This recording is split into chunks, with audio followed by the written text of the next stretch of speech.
వాస్తవానికి దేశంలో ఉన్నటువంటి పరిస్థితులందరూ కూడా గమనిస్తూ ఉన్నాం. గత 2-3 రోజుల నుంచి కూడా చాలా ఒక్కొక్క రోజు ఒక్కొక్క రకంగా ఇవాల్వ్ అవుతుంది. కొత్త సిచ్యుయేషన్స్ ఇవాల్వ్ అవుతూ ఉన్నాయి. అంటే ఘటనలు కొత్త సందర్భాలు, మరి మన దేశం మన రక్షణకై చేస్తున్నటువంటి ప్రయత్నం, మరి అవతల దాయ దేశం పాకిస్తాన్ నుంచి జరిగే దాడులు, మన ప్రతి దాడులు, ఇవన్నీ కూడా గమనిస్తూ ఉన్నాం. ఒక్కొక్క రోజు ఒక కొత్త సిచ్యుయేషన్ ఇన్వాల్వ్ అవుతూ ఉంది. అయితే వాస్తవానికి అందాల పోటీలు అనేటివి సరే ఖచ్చితంగా జరగాలి, దాన్ని కూడా ఎవరు కూడా కాదనట్లేదు, దాన్ని ఎవరు కూడా వ్యతిరేకిస్తలేరు, ఎవరు కూడా దాన్ని తప్పు పట్టట్లేదు.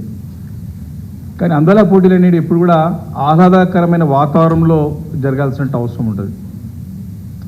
కానీ ఈరోజు దేశవ్యాప్తంగా చూసినట్టయితే ఒక యుద్ధ వాతావరణం కాదు, యుద్ధంలోనే ఉన్నట్టు స్పష్టంగా కనపడుతూ ఉంది.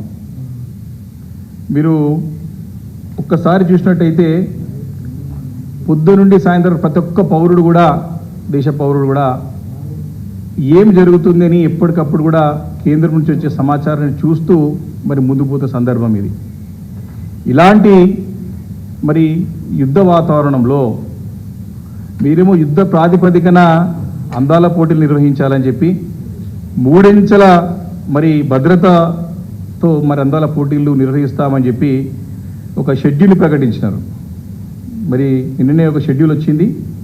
వారి యొక్క కార్యక్రమం అంతా కూడా ఒక షెడ్యూల్ ప్రకటించి, షెడ్యూల్ ద్వారా మేము ముందుకు పోతామని చెప్పేసి మరి 10వ తారీఖు నుంచి కూడా గచ్చిబౌలి స్టేడియం నుంచి మరి స్టార్ట్ చేస్తామని చెప్పేసి మరి షెడ్యూల్ ప్రకటించడం జరిగింది. అంటే దేశమంతా కూడా ఒక ఉద్రిక్తమైన వాతావరణం.